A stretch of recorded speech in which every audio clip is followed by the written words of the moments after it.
Okay start. हाँ सुनो, first of all pre board में जो क्वेश्चन आया था क्या वो तुम लोग को सॉल्व करना है, वो देखना है एमसीक्यू।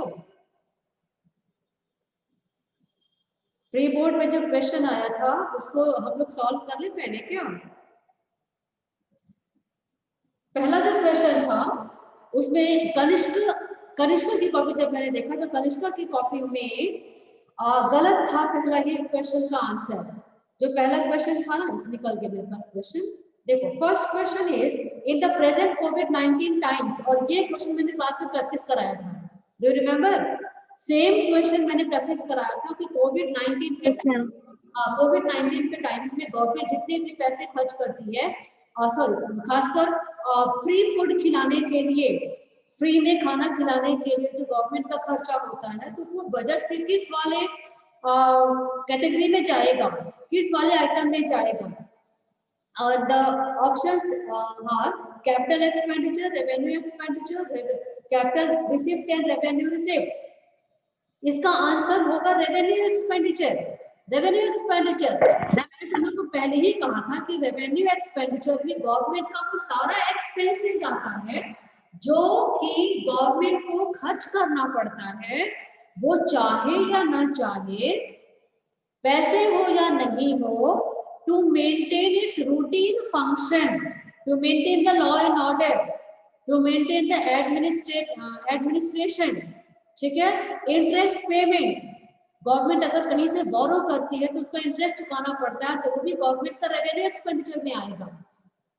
ठीक है, कोई इमरजेंसी आता है उसमें गवर्नमेंट को खर्च करना पड़ता है, तो ये रेवेन्यू एक्सपेंडिचर में आएगा। कनिष्का ने जो मैंने पहली कॉपी जब ली थी चेक करने के लिए, आज सुबह ही देखा मैंने, तो उसमें कनिष्का ने लिखा था आंसर कैपिटल एक्सपेंडिचर। बिल्कुल गलत। कैपिटल एक्सपेंडिचर में केवल दो ही आता है, लिख लो। कैपिटल एक्सपेंडिचर में केवल दो ही आता है, एक है रीपेमेंट ऑफ लोन और any other types of construction. किसी भी तरह का कैपिटल फॉर्मेशन अगर होता है, किसी भी तरह का अगर कैपिटल फॉर्मेशन होता है, स्कूल्स बनाए जाते हैं, हॉस्पिटल बनता है, डैम्स बनता है, रोड बनता है, रेलवे ट्रैक बिछाया जाता है, any type of construction which increases the capital stock in the nation, that is called capital expenditure. खर्च एक्सपेंडिचर में आएगा। जो खर्च है, तो कोविड-19 के टाइम्स में गवर्नमेंट ऑफ इंडिया ने फ्री फूड प्रोवाइड किया बहुत से लोगों को, तो कौन से किस आइटम में आएगा? तो भाई कैपिटल रिसिप्ट में तो आएगा नहीं, वो तो पैसा आता है, इनकम होता है, वो तो इनकम गवर्नमेंट का है नहीं, वो तो एक्सपेंडिचर है, ये नहीं होगा। रेवेन्यू रिसिप्ट भी नहीं होगा, उसमें भी पैसा आता है, तो गवर्नमेंट का पैसा जाने वाला चीज में, कि गवर्नमेंट पैसा कहाँ कहाँ खर्च कर रही है, तो गवर्नमेंट जो पैसा खर्च कर रही है फ्री फूड को देने में पुअर को, तो ये आएगा revenue expenditure is the right answer. Revenue expenditure is the right answer. Subsidies का पैसा, पेंशन का पैसा, सैलरी का पैसा, ठीक है, फ्री फूड खिलाने का खर्च, सारा रेवेन्यू एक्सपेंडिचर में जाएगा। First. Second question, when US dollar exchange for ₹72 instead of 73, question अगर तुमने तो देखा होगा, when US dollar exchange for ₹72 instead of 73 earlier, the domestic currency shows, क्या हुआ? करेंसी एप्रिसिएशन हुआ कि करेंसी डेप्रिसिएशन हुआ कि करेंसी डिवैल्यूएशन हुआ, या नन ऑफ दीज? तो none of these generally answer सही नहीं होता है, तो इसमें तुम्हारा आंसर है 73 हम दे रहे थे एक यूएस डॉलर के लिए, now we are giving only 72, only 72। तो सही आंसर क्या होगा? हमारे इंडियन करेंसी का वैल्यू बढ़ गया।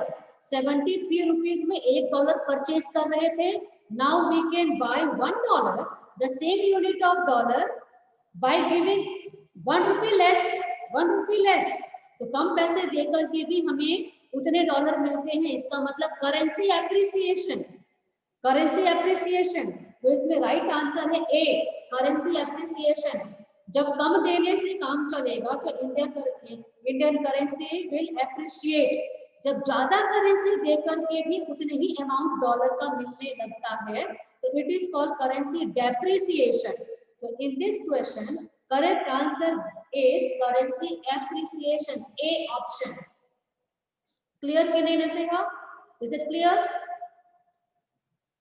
Yes, ma'am. Next, which of the following can be used to correct inflationary gap? Inflationary gap को करेक्ट करने के लिए कौन सा फॉलोइंग में सही है? तो inflationary gap occurs from the problem of excess demand. ठीक है, inflationary gap exists because of excess demand. ध्यान में रखो, गांठ बांध के रखो। इन्फ्लेशन, महंगाई होती है एक्सेस डिमांड के कारण। जब हम लोग जरूरत से ज्यादा डिमांड करने लग जाते हैं तो डिमांड एक्सेस हो जाता है, तो वो प्राइस राइज को शुरू करता है। इसी प्राइस राइज को इन्फ्लेशन कहा जाता है। When we show in the diagram, then the gap between the AD which should have been and the AD which is existing now, the gap between these two AD, बहुत ठंड है क्योंकि भी टूटा हुआ है ना, बहुत ठंड लग रही है, तो हवा भी आ रही है, तो वो हो जाएगा तुम्हारा इन्फ्लेशनरी गैप। ठीक है, तो डायग्राम में इन्फ्लेशनरी गैप, सामान्य बोलचाल की भाषा में इन्फ्लेशन। ठीक है, तो इन्फ्लेशन को ठीक करने के लिए गवर्नमेंट क्या क्या करती है, सॉरी बैंक का क्या करता है, गवर्नमेंट को छोड़ो, तो इसमें नहीं, इसमें तो गवर्नमेंट का दिया हुआ है, गवर्नमेंट और आरबीआई दोनों का दिया हुआ है। अब हम बोर्ड पे लिख देते हैं, तो इसको देखो क्या क्या किया जाता है। इन्फ्लेशन को करेक्ट करने के लिए you can write it in copy, to correct inflation, to correct inflation, यहां से सुनो पहले, to correct inflation CRR is increased, क्या होता है आपके पास में बताइए, bank rate is also increase, याद करो लिख लो, repo rate is increase, repo rate को भी बढ़ा दिया जाता है। रेपो रेट क्या, जो 14 डेज के लिए, फोर्टनाइटली 14 डेज के लिए जब कॉमर्शियल बैंक आरबीआई से लोन लेता है अपना खर्चा चलाने के लिए, तो जिस रेट पर Reserve Bank of India commercial bank को उधार देते हैं for 14 days, up to only 14 days, commercial bank can ask money for 1 day, for 2 day, for 3 day, maximum up to 14 days. जब 14 दिन या 14 दिन से कम के लिए कॉमर्शियल बैंक आरबीआई से लोन लेते हैं, तो जिस रेट पर लोन लेते हैं उस रेट को रेपो रेट का नाम दिया जाता है।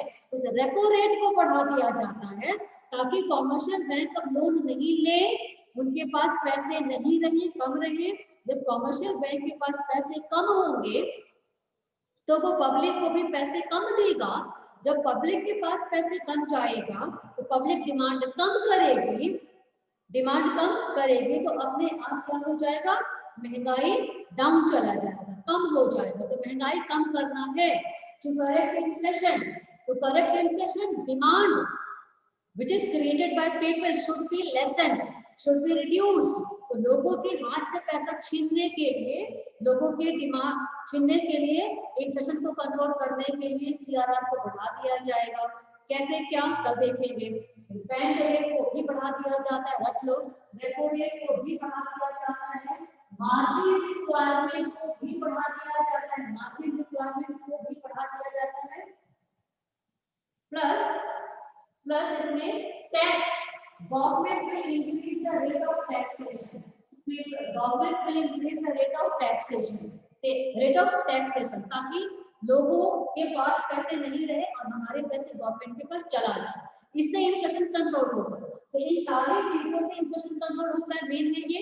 अच्छा, एक ओपन मार्केट ऑपरेशन है, open market operation OMO, open market operation, open market operation में गवर्नमेंट जो है वो सिक्योरिटी को सेल करेगी, securities are sold.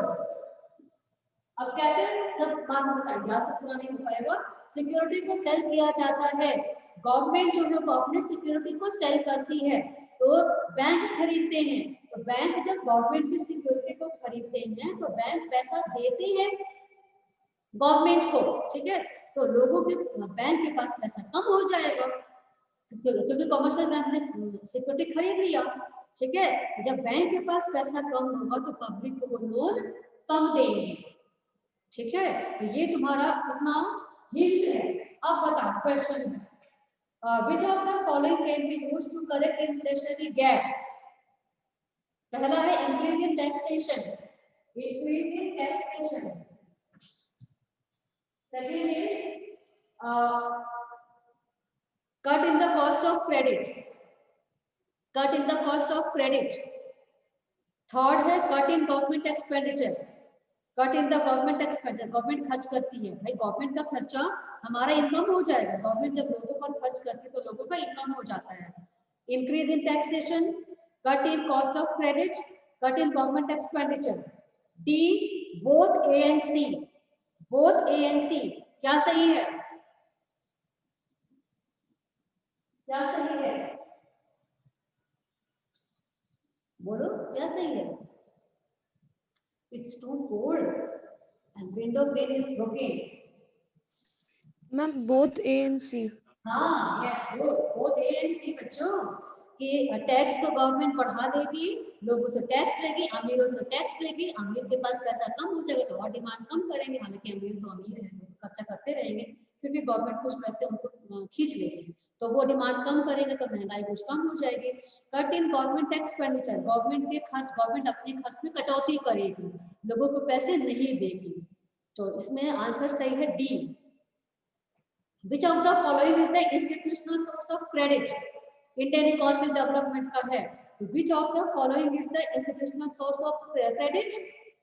Government, B answer सही है इसका, बी ऑप्शन सही है, ठीक है, बी सही है गवर्नमेंट, क्योंकि इंस्टीट्यूशन में फॉर्मल सेक्टर आते हैं, तो गवर्नमेंट हो गई, ठीक है, या फिर तुम्हारा इसमें बैंक हो गया, जो सारा बैंक है ये इंस्टीट्यूशनल सोर्स ऑफ क्रेडिट में आते हैं। हम लोग कायदा कानून फॉलो करके बैंकों से लोन लेते हैं या गवर्नमेंट से पैसा ले सकते हैं, लेकिन वही जमींदार, money lender, landlord, village traders, relative, friends, ये जो होते हैं वो सारा क्या होता है, non institutional sources of credit, ठीक है।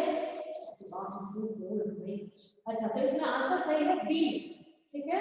In which year was Planning Commission abolished, in which year was Planning Commission abolished, Planning Commission कब खत्म किया गया था, मैंने तुम लोग को बताया था, बहुत से बुक में 2015 लिखा है, 2015 लिखा है, लेकिन वो गलत है, 2015 लिखा है वो गलत है, 2014 2014, और डेट लिख लो 17 अगस्त 2014, 17 अगस्त 2014 को प्लानिंग कमीशन को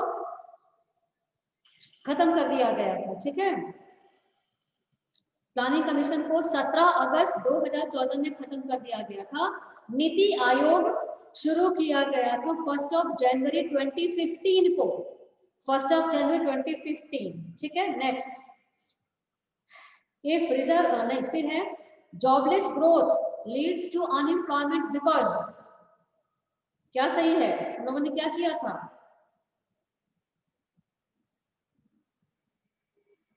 jobless growth leads to unemployment because D option, growth is driven by technology। हाँ, growth is driven by technology, ये इंडियन इकोनॉमी का है, और जॉबलेस ग्रोथ का मतलब है ग्रोथ तो हो रहा है लेकिन जॉबलेस, लोगों को एम्प्लॉयमेंट नहीं मिलने के बावजूद भी country is growing, GDP is increasing and it becomes possible only because of adoption of new technology, adoption of new technology.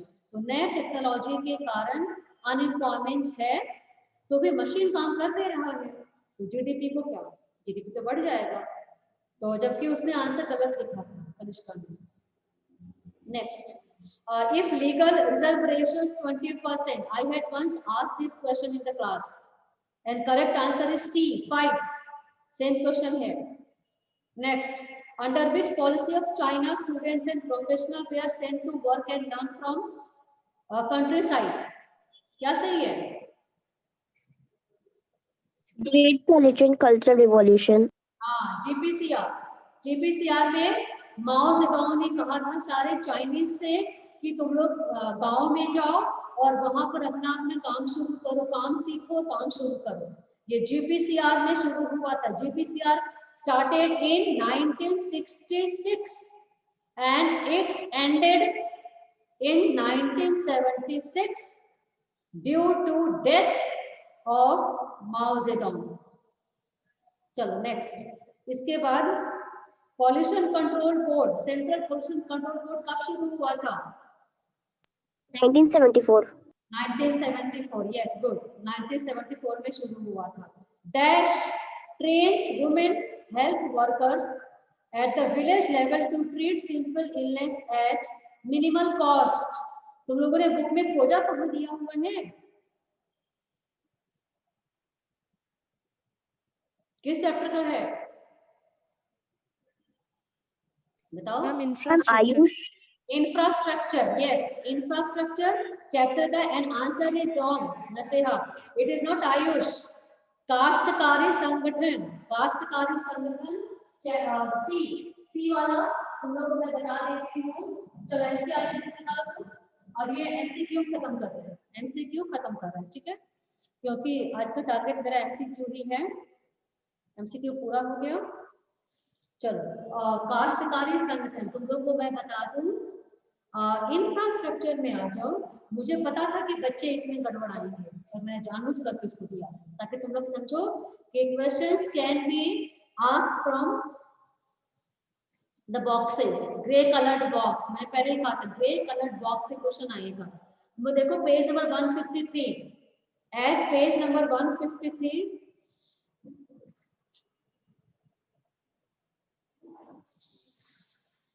actually ना मुझे बहुत ठंड लग रही है. Finding very difficult to continue the class. लेकिन 6 मिनट अभी और क्लास कर लेंगे केवल. ये विंडो पेन खुला हुआ है ना पूरा, बंद करने से वो बंद होगा नहीं.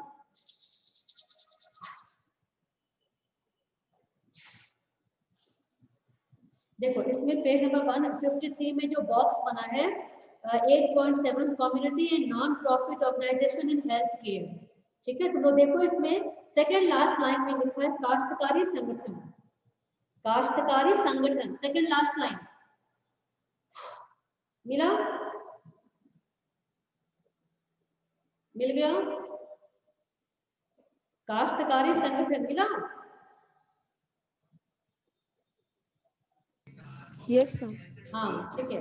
पेज 153 में दिया हुआ है काश्तकारी संगठन ट्रेन्स वुमेन हेल्थ वर्कर्स.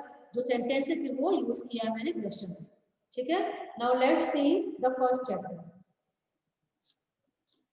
तुम लोग फर्स्ट चैप्टर जरा आ जाओ. तो फर्स्ट चैप्टर में जल्दी से हम लोग एमसीक्यू देख लेते हैं. एमसीक्यू बुक सबके पास है? बुक है? पेज नंबर 5 में आ जाओ जरा जल्दी से. अरे page number 5. Page number 5. first MCQ is दादा भाई. फर्स्ट कॉलम में देखो, first column last line of this column. Dadabhai Naoroji, William Digby, Findlay Shirras, V K R Rao and Nancy Desai. These are the 5 names of estimators of national income and per capita income for the first time in Indian economy. ये 5 का नाम है. इसमें किसके estimation को सही माना गया था? किसके एस्टिमेशन को सही माना गया था? It was Rao. V K R Rao के एस्टिमेशन को सही माना गया था. तुम लोग इसको टिक करो. ये एमसीक्यू में आ सकता है. 4 नाम देकर के पूछ सकता है कि बताओ किस वाले एस्टिमेटर्स का करेक्ट माना गया है. तो किस पे टिक करोगे? राव को तुम लोग टिक करोगे. राव ये पहला एमसीक्यू. नेक्स्ट है textile industry in Bengal. At page number 4 textile industry in Bengal. अब इसमें क्या आ सकता है? इसमें आ सकता है which product of present Bangladesh but it was earlier in India was very popular across the world. What will you write? Which product dash लिखा हुआ रहेगा. dash was the world famous product of India, but now it is in Bangladesh. Which product was very popular? Answer is Dhakai muslin. Answer is Dhakai muslin. DACCAI Dhakai muslin. ठीक है? Dhakai muslin, the finest variety of muslin was called malmal. ये MCQ में पूछ सकता है. Next है, next आ जाओ. Next page number 6. What do you mean by commercialization of agriculture? What do you mean by commercialization of agriculture? Commercialization of agriculture. Learn the definition of commercialization of agriculture. It means when such type of crops are grown where cash immediately can be obtained by the farmers from the market. That is called commercial agriculture, where farmers switch over to the production of cash crop instead of subsistence farming. That is called commercialization of agriculture. जब market में cash मिल जाता है ऐसे product को grow करने पर, जो कि तुरंत सेल होता है और तुरंत पैसे मिल जाते हैं कैश में, और जो कि सब्सिस्टेंस, जो कि वेजिटेबल से, फूड ग्रेन से ज्यादा कॉस्टली होते हैं, पैसा उनसे ज्यादा मिलता है, तो वैसे चीजों की खेती को कॉमर्शियलाइजेशन ऑफ एग्रीकल्चर कहते हैं. ठीक है, ये कॉमर्शियलाइजेशन ऑफ एग्रीकल्चर हो गया. You can be asked to write the definition of commercialisation of agriculture. Next is, अभी और देखो. हाँ, next is revenue settlement. Revenue settlement क्या होता है? It was fixed by the Britishers that how much money is to be given by the zamindars. That is called revenue settlement. The fixed amount of money which was to be given by the landlord to the Britishers after making the farmers tilling their soil is called revenue settlement. Farmer से soil को खेती कराने के बाद जितना पैसा आएगा उसका कितना प्रोपोर्शन ब्रिटिशर्स को पहुंचाना है, ये जब फिक्स कर दिया जाता था, जिसको failing to which was the reason behind the eviction of the landlord from the zamindari. ठीक है, अगर वो पर्टिकुलर अमाउंट ऑफ मनी को पे नहीं कर पाते थे जमींदार, तो उनको लैंड से बाहर निकाल दिया जाता था. तो वैसे फिक्स प्रोपोर्शन ऑफ मनी को कहेंगे रेवेन्यू सेटलमेंट. ठीक है, इसके बाद लैंड सेटलमेंट. लैंड सेटलमेंट का मतलब है कि जमींदार को ब्रिटिशर्स ने लैंड दे दिया था कि आपको इतना इतना लैंड आपके पास है, आप इस पर खेती करा करके आप मुझे पैसे पहुंचाएंगे. Particular plot of land was assigned to landlord to cultivate and to earn the money. That is called the land settlement, जो कि बंगाल प्रेसिडेंसी में था, मद्रास प्रेसिडेंसी में था. तो जब लैंडलॉर्ड को ब्रिटिशर्स ने कुछ लैंड दे दिया था, उस पर खेती करा के पैसे कमा करके ब्रिटिशर्स को देने के लिए, उसको लैंड सेटलमेंट कहते हैं. Next page number 7, second column. TISCO. When was TISCO set up? When was TISCO incorporated?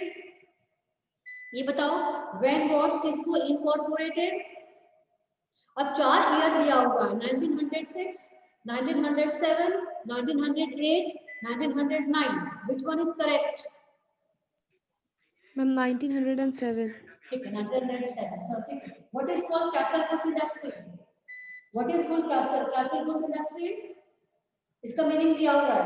Capital goods industry means industries which can produce machine tools which are in turn used for producing article for current consumption. जो industry वैसे चीज बनाते हैं, वैसे machinery बनाते हैं, जिन machinery को दूसरे फॉर्म में इस्तेमाल करते हैं, प्रोडक्ट्स को बनाने के लिए, वैसे मशीनरी बनाने वाले इंडस्ट्रीज को कैपिटल गुड्स इंडस्ट्रीज कहते हैं। ठीक है, टायर बनाने वाले, ऑटोमोबाइल बनाने वाले, इलेक्ट्रॉनिक्स जो भी है वो बनाने वाले, ठीक है, ट्रांसफार्मर बनाने वाले, इन सबको हम लोग क्या कहते हैं? कैपिटल गुड्स इंडस्ट्री कहते हैं। Next page number 9, page number 9, box 1.3, box 1.3, trade through the Suez Canal, trade through the Suez Canal. अच्छा, when was Suez Canal opened? When was Suez Canal? 1869. हाँ? 1869. अच्छा, अब बताओ तो स्पेस कैनल बनने से कितना डिस्टेंस रिड्यूस हुआ था यूके और इंडिया के बीच में, जिसके कारण कि उन लोगों ने ट्रेड को और डबल ट्रिपल कर दिया। How much distance was reduced due to the construction of Suez Canal, due to the opening of Suez Canal? Ma'am, 7,000 kilometers. शाबाश, कैसे पता चला? डिस्टेंस हाँ, बताई थी। तुमने नोट किया है, शाबाश। ओके, वेरी गुड, याद होते जा रहा। बताओ तो पहला सेंसस कब हुआ था इंडिया का?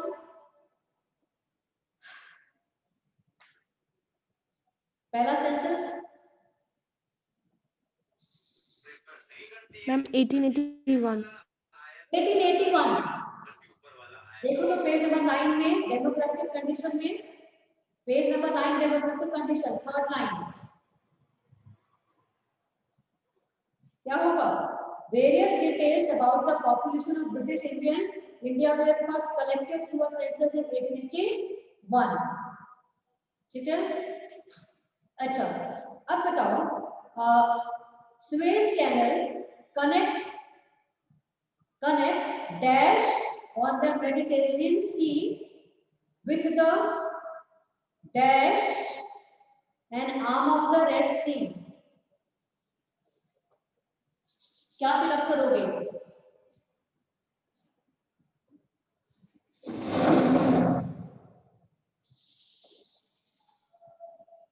क्या फिलअप करोगे? रट लेना, इसमें दिया हुआ है पेज 9 में ही, ट्रेड थ्रू सुएज कैनल में इट कनेक्ट्स, यानी Suez Canal connects Port Said on the Mediterranean Sea with the Gulf of Suez and arm of Red Sea. हम लोग इसको देख लेंगे, ठीक है। नेक्स्ट इज डेमोग्राफिक ट्रांजिशन में सेकेंड स्टेज में हम लोग कब पहुंचे थे? 1921, ये सबको पता होगा। What was the literacy level before independence? What was the overall literacy level before independence?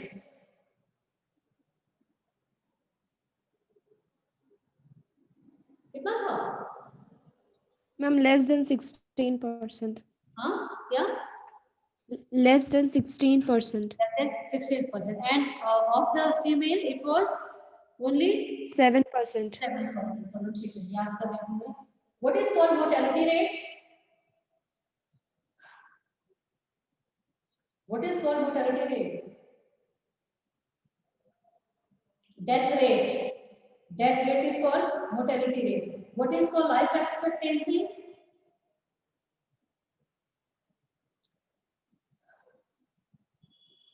What is called life expectancy? Average age of life. Average age of life of people is called life expectancy. ठीक है? And it was how much? Before independence it was 44 years. It was 44 years. याद कर लो, रख लो, 44 years था, ठीक है। IMR,